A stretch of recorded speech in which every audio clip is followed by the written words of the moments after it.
Inbingelele bafethu, welcome back to Chef the Soul TV News. Welcome back to my YouTube channel. If you're new, please don't forget to subscribe to this channel. Don't forget to like this video and also do comment if you have anything to say la comment section. Isn't we are here talking about Lasizwe and him selling indlu okay.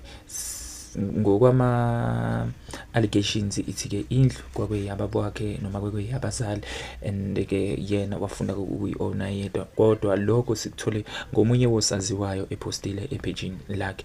But then again, here we have another source ku IOL la khona ke besinikezelwa na lolu daba futhi again la kuthiwa khona a South African media personality and content creator Lasizwe has sparked conversation online after listing his Bryanston townhouse for sale at around 3.8 million rand. The property, which is listed in property 24, measures approximately 213 square meters and is located in the sought after Johannesburg suburb. So apparently the listing has drawn attention from social media users, particularly as it comes amid changes to Lasizwe's YouTube production team. So injalo ke indaba bafethu, according to izindaba ke izethu. So do you think maybe mhlambe ke ngokushintsha ke kwe production team, maybe it might have contributed very badly kwi career noma ke kwilentuzana kwi channel yakhe asazi, could possibly it could happen, we don't know. According to reports, the townhouse features 3 bedrooms, 3.5 bedrooms, study and parking, offering the kind of upmarket living associated with Bryanston. So lapha ke shooting nje indawo ekhona ezama surroundings yeah ziseduze kakhulu nayo lindlu. Okay, the 3.8 million asking price places the property at the higher end of the current Bryanston townhouse market. So property 24 listings show a range of townhouses in the suburb with several depending on the size, location and features ayo leyo indlu njalo njalo. So yeah, uqhubeka nalolu daba. It seems like it's a new chapter for Lasizwe.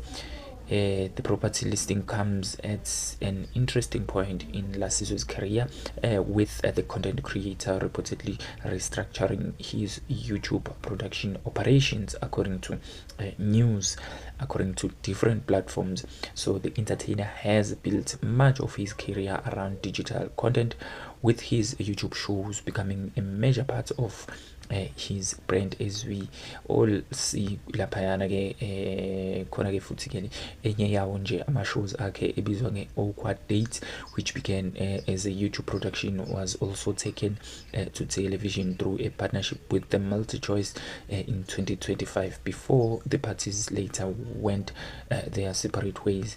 So yeah, laphana ke uma siqhubeka nalolu daba bafowethu, despite the changes, Lasizwe has continued to develop his digital platform and also futhi ke ephinde ke enze ke laphana ke iprofile yakhe ke ukuthi ke iqhubeke nokukhula njalo njalo.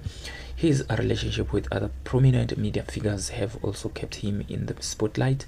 In 2025, radio personality Suzy Dlomo declined an invitation to appear Awkward Date, but encouraged Lasizwe to continue with the show and offered him the opportunity to share him at work. Yeah, social media nayo futhi bafethu ke ikhomba ukuthi ke idlale enkulu indima to nature laphana ke yena uLasizwe. The decision to put the property on the market has prompted speculation about what could be behind the move.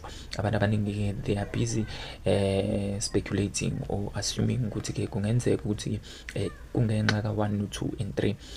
Yebo. So Lasizwe so yeah, to continue with this, while some may interpret the sale as a sign of financial pressure kuyena ke uLasizwe, there is no confirmed indication that Lasizwe is selling the property because of financial difficulties, as people are speculating. particularly for upgrading a property.